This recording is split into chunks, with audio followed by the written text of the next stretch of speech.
ગણપતિ બાપા Morya. Good morning guys, કેમ છો બધા? મજામાં. સ્વાગત છે તમારું આજની અમારી યુટ્યુબ ચેનલ એટલે કે યસ ડાયરી છે.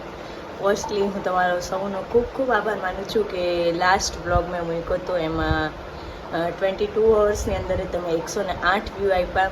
એવી જ રીતના તમે સબસ્ક્રાઈબરમાં પણ અમને એટલી જલ્દી ફ્લોમાં આવશો તો અમે ચેલેન્જીસને એવું મૂકીશું. અમને પણ એવું થાય કે અમે ડેઇલી બ્લોગ કરીએ. એ વ્યૂઝ આવ્યા ને તો મને આજે એવું થયું કે હવેથી ડેઇલી બ્લોગ મારે કરવા જોઈએ.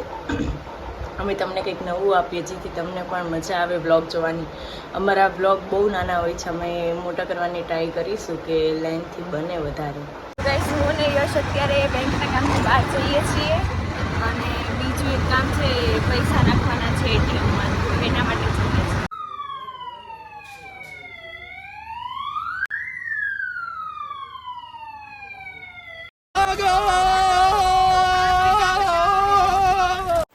ગાઈસ, મને લાગ્યું કે બેંકમાં હું જે કંટાળતી હશું પણ મારી યારે કાકાએ કંટાળે છે. અમે અમારું 2.5 કલાકનું કામ પતાવી નીકળ્યા. અહીંયા એટલી બધી વાર લાગી ને મેં મારી એક રીલ એડિટ કરી દીધી તો યશનું કામ હજી નહોતું. અહીંયા બેંકમાં એટલા બધા ગોદડા હોય ને બહુ કંટાળો આવે. સિરિયસલી બેંકના કામ કરવાનો જ કંટાળો.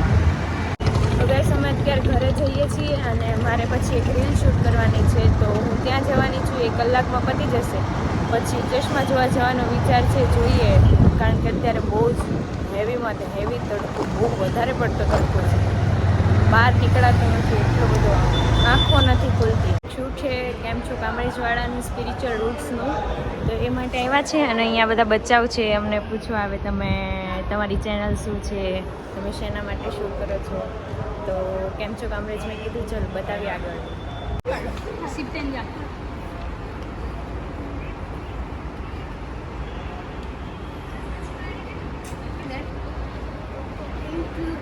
તો ગાઈસ, મારું શૂટ પતી ગયું છે અને હું ઘરે જાઉં છું. આ મારું શૂટ બહુ જ નજીક એવું હતું અને અહીંયા મારા ફ્રેન્ડ બી મળ્યા હતા. મને ઇન્સ્ટાગ્રામ આઈડી એમ કે મેં તમને ઇન્સ્ટા પર જોયેલા છે, પ્લસ એ લોકોએ મારી સાથે ફોટો પણ ક્લિક કરાવ્યો. મજા આવી. આજનું શૂટ સડનલી ડિસાઇડ થઈ ગયું કે મને ફોન આવ્યો તો કેમ છો કામરેજવાળા વિનયભાઈ છે એમનો, કે મારે આજે શૂટ માટે જોઈએ છે એક મોડલ, તો તમે આવજો ને.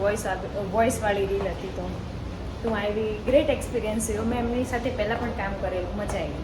ચલો ફટાફટ ઘરે પહોંચી જઈએ. અહીંયાથી તો 2 મિનિટનો રસ્તો જ છે, અહીંયા નજીકમાં છે. ચલો ગાઈસ, હું શૂટ પતાવીને ઘરે આવી ગઈ અને ત્યાં મારે એટલા બધા બિહાઇન્ડ ધ સીન કે વિડીયોઝ નહોતા લેવાના, કેમ કે ત્યાં યશ નહોતો આવ્યું. આજે હું એકલી જ ગઈ હતી એટલે મારે કોઈને કહેવાય કે નહીં, કોઈને કહેવાય નહીં કે તમે લોકો મારો વિડીયો ઉતારજો ને. થોડું ઓકવર્ડ લાગે છે, સ્ટાર્ટિંગ છે ને એના માટે. જોઈએ ધીમે ધીમે. એટલે એકાદ બે શોટ આવ્યા છે, ત્યાં આવ્યા હતા ફોટો પડાવવા માટે.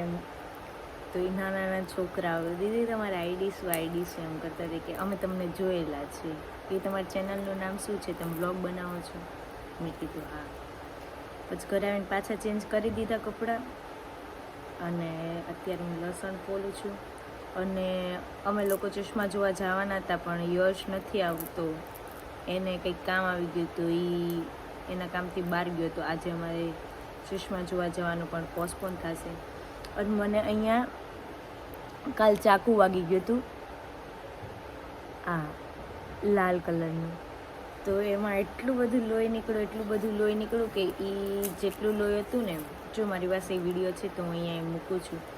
એ લોહી એટલું બધું નીકળ્યું હતું કે અમે અમારું નવું ઘર લેશું ને ઇન ફ્યુચર ગમે ત્યારે તો અમે એના તે મારા પગલાં પાડશું. એ જ લોહીને એટલું બધું લોહી નીકળેલું. તો અમારે બપોર પછીનો બ્લોગ શૂટ નથી થયો. હું શૂટ પરથી આવીને પછી કાંઈ બ્લોગ શૂટ ન થયો અને યશે નહોતો. બપોર પછી કામ પતાવીને વયો ગયો તો, બેંકનું કામ પતાવીને એના કામથી બહાર ને પછી રાત્રે ડાયરેક્ટ જમવા ટાણે આવ્યો હતો. પછી અમે લોકોએ મસ્ત જમ્યા. આજે મમ્મીએ ભેળ બનાવી હતી, બહુ સરસ બનાવી હતી, મજા આવી. ભેળ ખાધી અને પછી હું ને યશ અત્યારે નીકળી ગયા છીએ આંટો મારવા માટે, ટહેલવા માટે. થોડીક વાર અમને બી ભાઈ બહેનને ગમે આવી રીતના જમીને એકાદ રાઉન્ડ મારવો અહીંયા એટલામાં. ચલો ગાઈસ, કંઈ નહીં. આજે બ્લોગ બહુ શોર્ટ બન્યો એના માટે સોરી. મળી એક નવા બ્લોગની સાથે. ત્યાં સુધી બાય બાય, ટેક કેર.